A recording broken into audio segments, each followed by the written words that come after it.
NBC News has now confirmed that the president's lawyers have reached an agreement with the House Intelligence and Financial Services panels to stay the subpoenas of the Trump's financial records from Deutsche Bank and Capital One. We're getting this word right now from Kristen Welker, who is traveling with the president. Kristen, good morning.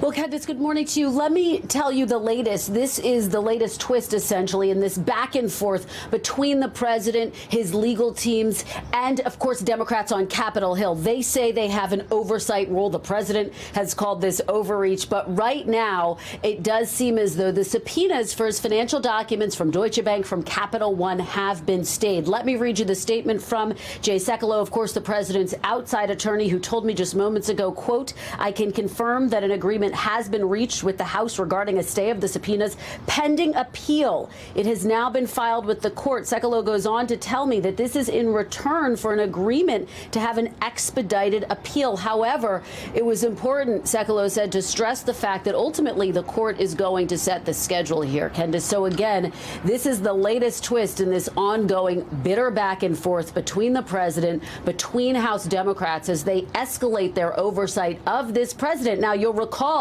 that President Trump blew up talks with Democratic leaders last week. He said, "I'm not going to negotiate with you on any legislation, on infrastructure, on trade, on anything else until you lift all of these investigations." Democrats aren't going to do this. Still, this is something that will undoubtedly be welcome news to President Trump as he continues with his 4-day diplomatic trip here in Japan, Candace. And Kristen, any idea why the Democrats on the House and in Congress would go along with this? I thought this was part of the court fight. They wanted to get up to these records soon.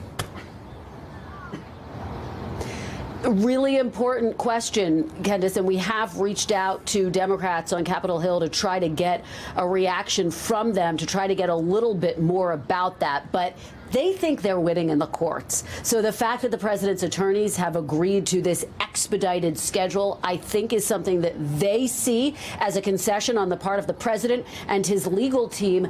At the same time, you're absolutely right. They want to get these documents. They're not pulling back in their request for these documents 1 inch. And so ultimately, they think they're going to prevail. They think they're going to win. So that may be why they have agreed to this. But again, we are anticipating reaction from Capitol Hill. As soon as we have that, we'll get that to you, Candace. All right. Our thanks to Kristen Welker. We will continue to monitor that from here as well as over there in Tokyo. Thank you. Hey there, I'm Chris Hayes from MSNBC. Thanks for watching MSNBC on YouTube. If you want to keep up to date with the videos we're putting out, you can click subscribe just below me or click over on this list to see lots of other great videos.